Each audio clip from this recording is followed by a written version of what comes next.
on it. And that's common in Port Royal today for anyone who's going to sell a 40 or 50-year-old home. They'll actually tear down the house, landscape the property, and put up their for sale sign. Now they do this for two reasons. The first reason is the high property tax. They are paying much less in tax while awaiting the sale of the property without that structure on it. The second reason they do this is because most of the people coming into Port Royal today willing to purchase a 40 or 50-year-old home, they're going to tear it down anyway. So it makes that lot more desirable. But what might surprise you folks is that in most cases in Port Royal, they'll actually make more money off the property without the 50-year-old home. Now an example of that is approximately 6 months before this lot was sold, another one the same size on a canal just like this with the 50-year-old house, it sold for $8 million. Now these folks had spent almost $250,000, tore down that house, landscaped the property, and this lot sold for $12 million. Now it doesn't work that way in our neighborhoods, does it, folks? If it did, we'd probably all go home tonight, tear down our homes, and put those lots up for sale. Unfortunately for me, my home's not the size of these. It'd take me about half an hour. And yes, that includes climbing the tree to get to it. Little house. Now on our left, you'll see this other vacant lot over here. Generally what happens here is that the folks on the left or the right of it will purchase the home, tear it down, landscape the property, and they do that just because they don't like somebody to live too close to it. And I guess they think the 88% is going to disturb their sleep. 2 to 4 weeks out of the year. It has been suggested that maybe they just have so much money they don't know what to do with it. I don't know that that's a problem, but I've never had it.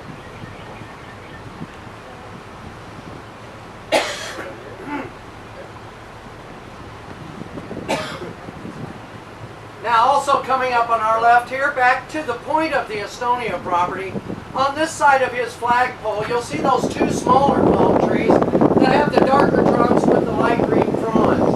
Well, those are called Bismarcks, and they come from Madagascar. And if you'd like to purchase one of them, it would cost you approximately $6,000. And then you still have to pay to have it moved here and planted. They are very expensive trees, but they are very popular in Port Royal. Some of these folks get pretty creative with the spending of their money. Now, directly in front of the boat, you'll see a light tan white home that has the lavender plants at the edge of the canal, with the small dock with the boat lift that has the blue rails on it. Well, the folks that own that light tan white home, they own Mars Candy. And they usually have a little boat on their lift there named M&M5.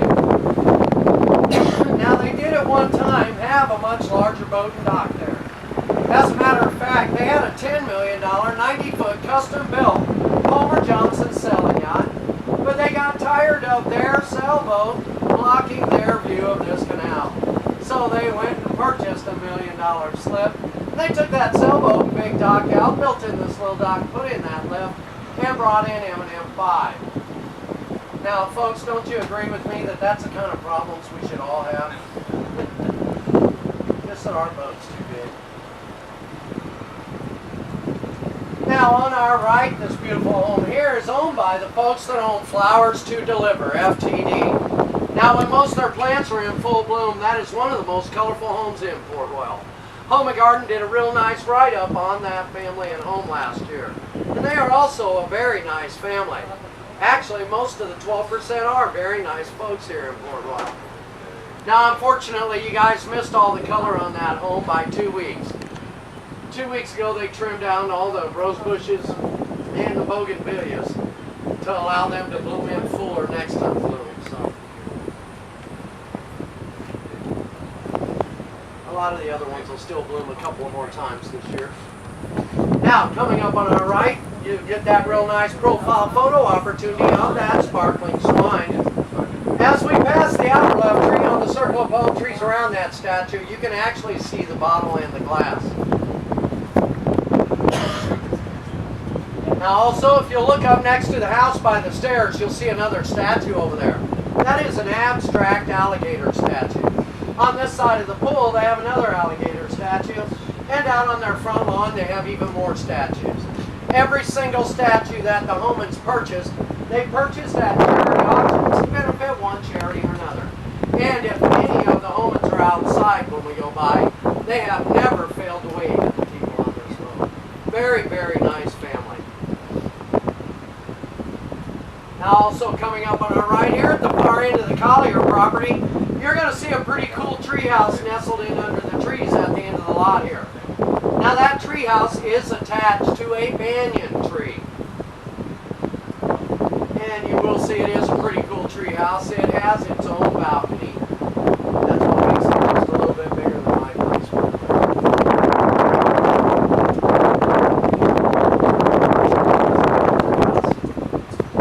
Now up ahead of the boat and a little right, you'll see that large two-story light tan home over there that has the white roof and that lawn to the left of it.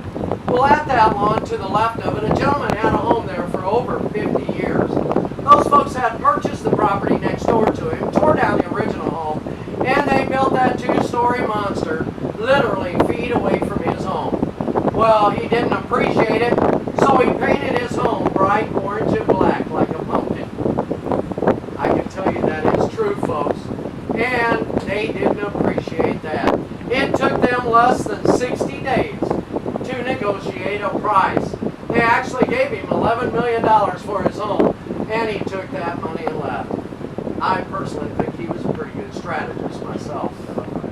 Now, not only that, though, once they did gain possession of his property there, it took them exactly 3 days.